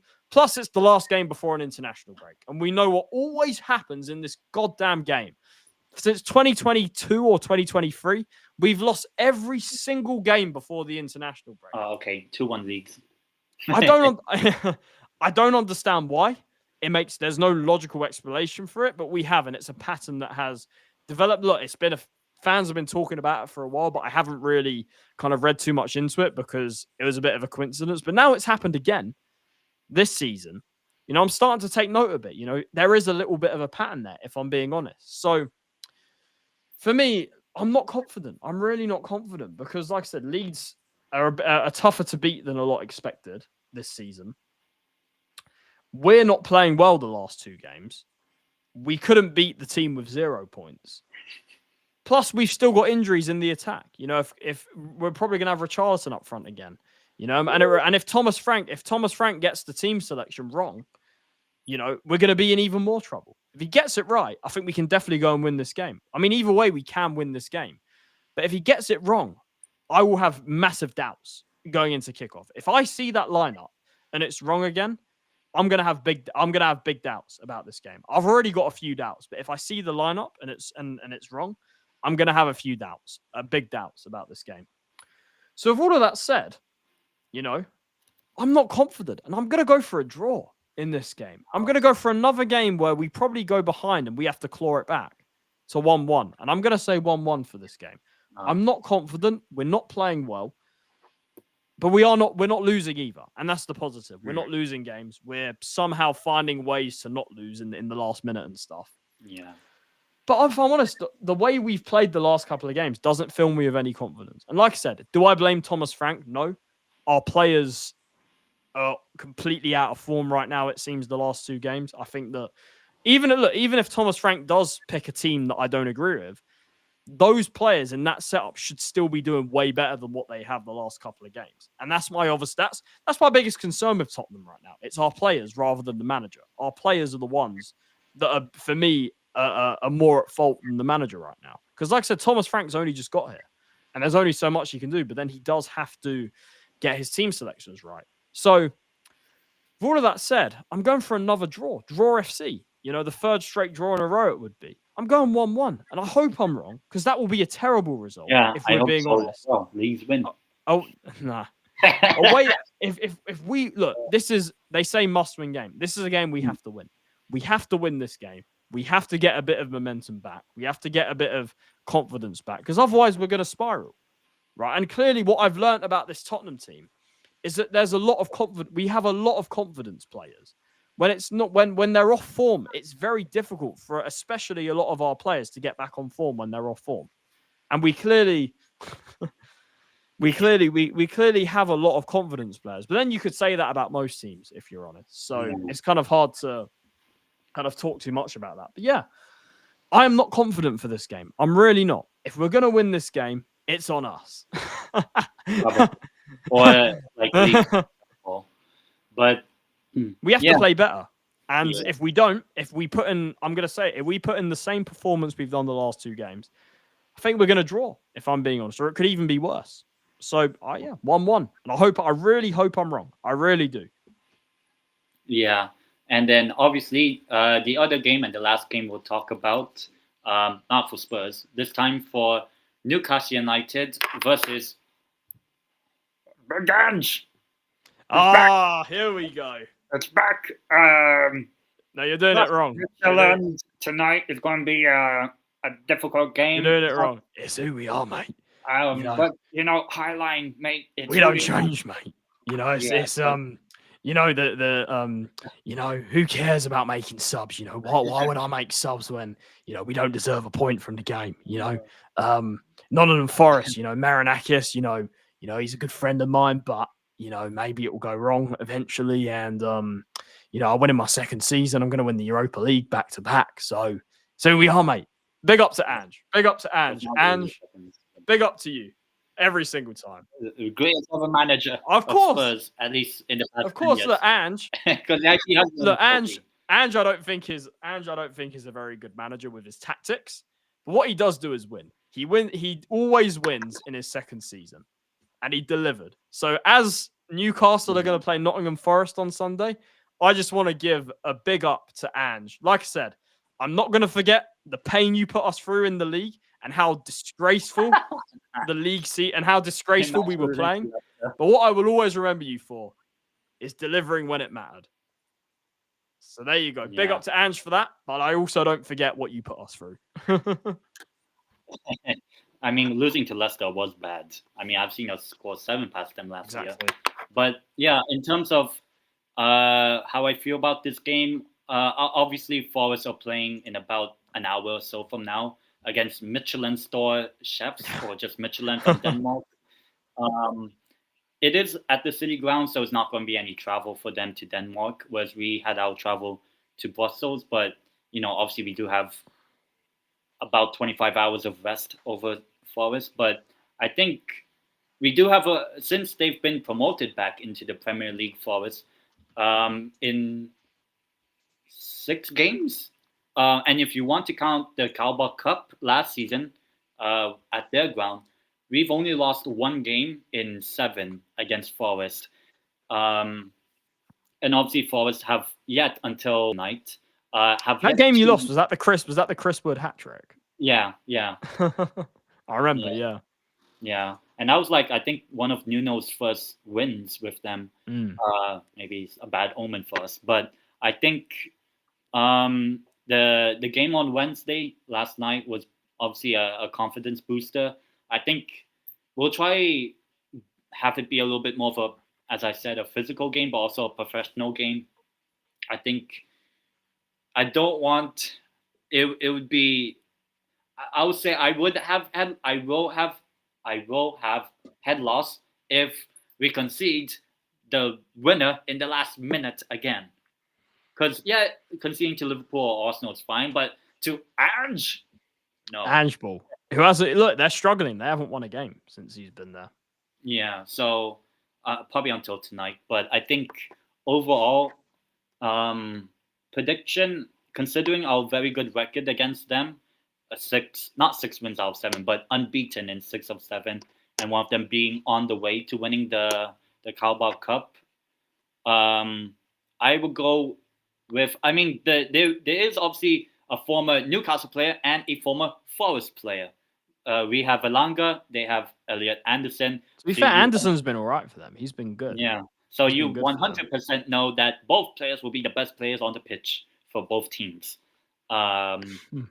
Like how Longstaff was against us a couple months ago. But I think in terms of the game, my prediction, I think I will go with I don't know if I feel confident just because of the game yesterday. But I have seen Ange lose 4 as well at our ground.